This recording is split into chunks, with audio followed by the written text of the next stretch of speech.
Ekran! Hij tranen jewlich ab, aus warende Wahr. Hey, kommt ran mit mir! Hier reden wir über wo wir kennen mit Gott durch das Leben ranen. Met junt as Eduard Giesbrecht. Weit wohan.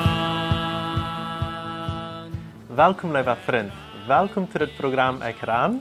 En ook welkom Ebe, dat u horen dat u waren van jou hier bij bent. Du best al eenmaal niet was, zo van jou was je dan niet nog eenmaal verstellen. En aber dankzij. Van jou hebben we een thema wat mij laat zeer wichtig wordt in de kerk.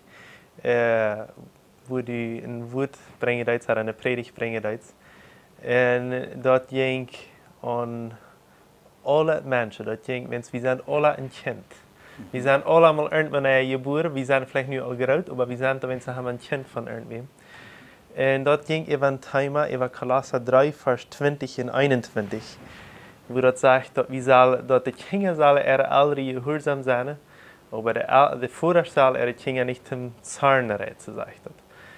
So, als jong befriedener Mann oder als ein junger Jugendlicher, dann speckert mir das fast sehr. Okay. Ich glaube, dann sehe ich auch groß, dann will ich nicht mehr hören. Da wollen wir über Luther reden. Kannst du den Vers mal lesen? Ja, der Vers sagt, Kinder, gehorcht an alles jene Eltern, dort gefällt dem Herrn. Je Voders vereuert und verbessert jene Kinder nicht, dort sie nicht schüchtern und mutlos worden.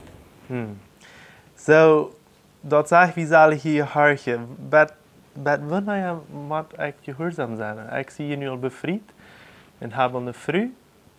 Zo, zie ik nog een kind? Oder wanneer is het? Die Bibel sagt nicht, kriegt wo lang. Okay. Die Bibel sagt bloß, Kinder, seid jene Eltern gehorsam. Wenn ich die Bibel lese, dann fange ich so eine Geschichten aus Jakob mit seinen Jungs und von Benjamin besonders denke ich an, wenn die nicht die Freiheit hatten mit vorne Ägypten, dann wurde dann vielleicht irgendwo geworden und die Vater setzen das auf. Dann hitzt sich dort so erst ein kleiner Junge und dann Lothar, wenn wir lesen in 1. Mose Kapitel 46, glaube ich, erst dort, dann wo wir an, dass er hat all Tieren sehens. So haben wir auch lang befreit und hat all große Jungs und die Vater sehen noch einmal fair. Lothar, wenn wir über ein Neuen Testament lesen, dann fingen wir, dass Jesus, der ging bis jedem Meer, und das sind zwei Jungs, die schafften dann mit der Vater taub, den Naht trage ich mir an. Und dann raubt Jesus ernst, und die stunden bloß ab und gingen heran und leiten den Vater durch mit der Arbeiter. So, mir hielt sich das so, das hat mit Kultur zu tun. Dort ändert sich durch aus, wo die Menschen gewarnt sind, oder wo die Kultur an der Gegend ist. Wir sollen gehorsam sein und mit der Kultur schaffen. Aber dann gleich von der ersten Tag ist die Kultur dort, wenn der Junge mündig wird, oder im Jahr dann ist er selbstständig, oder dann kann er selbst Entscheidungen merken. Da kommt aber ein anderes Denken an. Und die 10 Geboten, das eine dort sagt, Kinder sieht jene Eltern, Kinder irrt jene Eltern. Ja. Und Jesus brucht dort wahre, wir sollen unsere Eltern ehren. Dort ist für Lebenszeit kriegen, und was die Kultur sagt. Okay. Ich glaube, ehren ist so, dass wir Frauen, dass wir Gott loten merken. Wir würden immer aufpassen, dass wir unsere Eltern würden abheben. Nicht die daran, dass die Menschen wollen ein schlechtes Bild kriegen von unseren Eltern. Wenn ich eine Entscheidung merke, ein bisschen große, dann gehe ich nie nach und vertelle meinen Vater davon und frage ihn, was er denkt davon. Ich glaube, das ist ganz wichtig, dass ich die Gelegenheit gebe, dass er mir Rat geben kann. Ich brauche nicht unbedingt das gehorsam sein, was er mir sagt. Aber ich kann seinen Rat annehmen, ich kann das durchsehen, wer aus dort und das, was ich brauchen kann. Aber ich glaube, gehorsam sein, dort ist anders als ihren. Gehorsam kommt an ihren nennen, aber ihren ist ein viel größeres Ding als gehorsam sein. So, wie lange muss ich gehorsam sein? Ich glaube, dort handelt es sich viel um Kultur, als was Gott uns versagt kriegt, wie lange. Oh, okay, wenn's dann habe ich auch ein bisschen besser verstanden, wenn's meine nächste Frau wie ähnlich, als ich auch mal gehorsam sein, wann Gott Gott sein Wille ist. Und dass meine Eltern gehorsam sind. Und dann würde es so sein, wenn meine Kultur sagt, ich sehe al 25 en mijn Vater zei, ik kon dit niet doen en ik weet dat als je gaat zien willen, dan wordt het van de eerste dag dat we dat gaan, word ik dan niet meer met unbedingt doen een hartje. Maar wat zei ze daarover? Dit vers en plotisch zegt dat kinderen je hart en alles jullie ouderen, dat gefällt dem Herrn. Ich glaube, wenn wir in einer anderen Übersetzung dort lesen, dann sagt dort, sieht dem jullie Eltern am Herrn gehorsam. Okay. Und dann verstehe ich das so, dass wenn die Eltern uns was versehen, was nicht mit Gott sein Willen stimmt, dann sollen wir lieber Gott gehorchen. Und ich glaube, wenn das kleine Kinder sind, dann wird es eine andere Sache sein. Okay. Aber wenn wir erst selbst betur sind, dass wir keine Entscheidungen merken, dann müssen wir die rechte Entscheidungen merken, durch was das Wort Gottes uns lehrt. Dat is een interessante thema. En wat je laatst ook in de predigt, als dat in de predigt weer, wat mij niemand zo opgevallen wie, krijgt is over Jacob, wat u zei, dat hij een grote man weer, en waarschijnlijk ook al kinderen had, en dat zien, en dat over een andere cultuur weer, dat hij voordat dat ganze rijk had, om nog ganz ver te zijn. En dat is in de ganze wereld, je hebt dat bij ons ook nog zo'n cultuur, wo ein Upper was nach vorne und Upper was ein Sehen, was auch ein Vorder ist, nach haben wir wel fair sein. Oder wo das so ist. Und in vielen Sinne ist es dann, wenn das Jung sich dann bekehren will, dann sagt der Vorder, nee, du kannst nicht, wenn es wie Hand hat niemand so gehört. Und wenn er will nach Jesus kommen. Und für die Menschen ist mir das dann immer schon, wenn sie glauben, sie müssen ihre Eltern gehorsam sein, wenn sie wollen ihren Weg mit Christus anfangen, und Vorder sagen, aber nee, du kannst nicht. Da sind verschiedene Aufschnitte in der Bibel, wo Jesus davon reden kriegt, von dort. Und er raubt einen Mann und sagt, komm, folge mir an, und sagt, lass mich erst einen Abschied nehmen von meinem Vater und meiner Mutter. Und dann sagt Jesus, ich weiß nicht, das sind mehr als eine Geschichte, aber er sagt almost, wenn du nicht willig bist, deine Vater und Mutter und die Schwester und alles zu verlassen, dann bist du nicht wert, mein Jünger zu sein. Ich glaube, wenn das sich darum handelt, als ich kann Jesus nur folgen oder nicht, dann muss wir willig sein, man reicht in die Kultur zu gehen, und Jesus Christus nur zu folgen.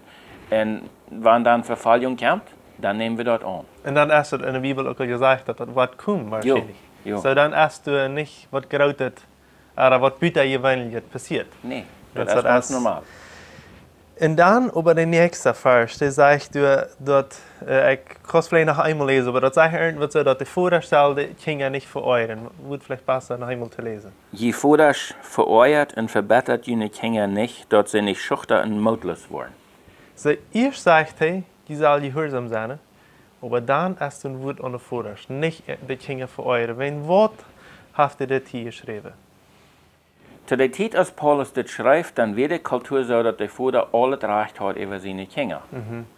Die Kinder hatten kein Recht. Keiner redet zu den Kindern. Dort wird nicht normal, dass er das erste Wort zu den Kindern reden. Dort wird bitte gewöhnlich. Kinder werden bloß zu sie geschoben. Aber er redet an als Menschen und sagt, die haben auch eine Wohl. Wenn die Wohl immer bloß ist, als du willig gehorsam bist oder unwillig. Aber du hast eine Wohl, wo du willst gehorsam sein.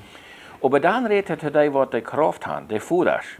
Und sagt er, nu haben sie über die Abgabe, ihre Kinder so abzutragen, dass das recht ist und dass die wollen Mut kriegen. Einmal, dass wir unsere Kinder abtragen, wir sind zu hungrig über die, oder wir sind immer jeden, was immer die wollen, wir sagen die alles auf und kritisieren immer, was die tun und all das. Das merkt die mutlos. Das schafft nicht. Wir müssen den Mut merken. Ja, die sagt, wir müssen 7-mal Ja sein für jedes Mal, was wir nicht sein.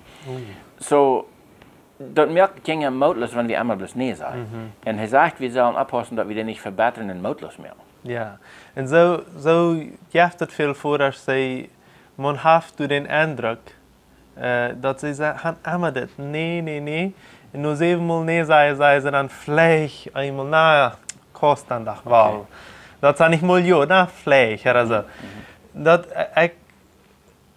Bei mir habe ich dann das Gefühl, diese Kinder, die wollen für bloß von Tüß, sie sind ganz jene Ältere. Leider haben viele Kinder dann auch nicht gut, ihre Eltern zu sein, was ich dann würde meistens ein Problem finden, wenn sie alle ihre Eltern irren. Aber dann wissen sie nicht, wo sie das sagen, wenn sie sind so verbessert. Wo ist es mit dem Fall, wenn wir jetzt Jugendliche reden, wenn Jugendliche sich befreien wollen? een Mel oder een Jong wil zich befrieden en die vingen bloß anscheinend niemals den Reichten, mit wem sie sich befrieden kann. Der Ältere ist das niemals gut. Was wusst du dann ein Wort für die Älteren haben? Das erste würde ich zu den Älteren sagen, die sollen sehr aufpassen, dass sie nicht ihre Kinder versuchen, fertig sein, mit wem die sich befrieden können und mit wem nicht. Meist einmal geht dort irgendwas am Geld oder wo die Menschen angesehen wurden oder irgend so was dort, wo wen dort nicht gut genug ist.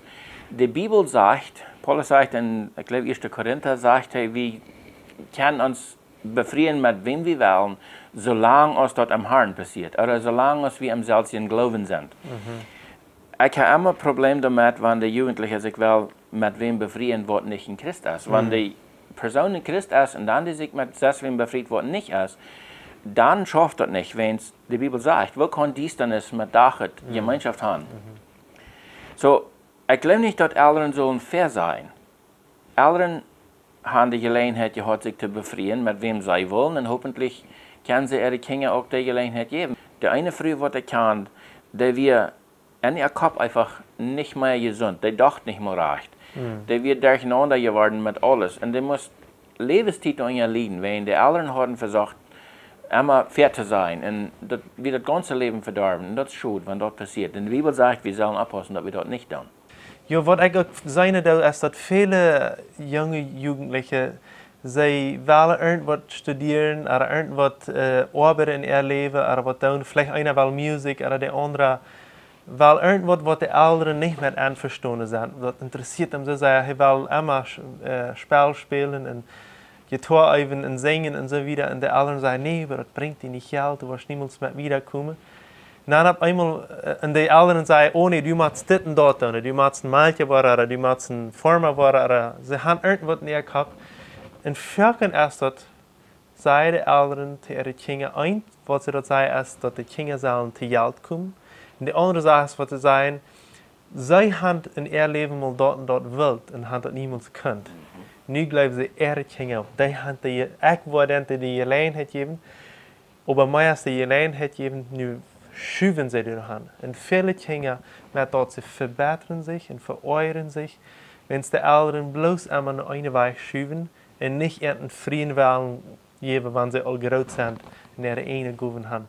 So, das ist vielleicht vor für Jugendliche, dort wenn sie irgendwas will tun und dort die Eltern die sind, dort sie durchhalten nicht. Aber ich möchte trotzdem sagen, Jugendliche, wenn du eine Passion hast für was, hol durch, wenn die Eltern die sind.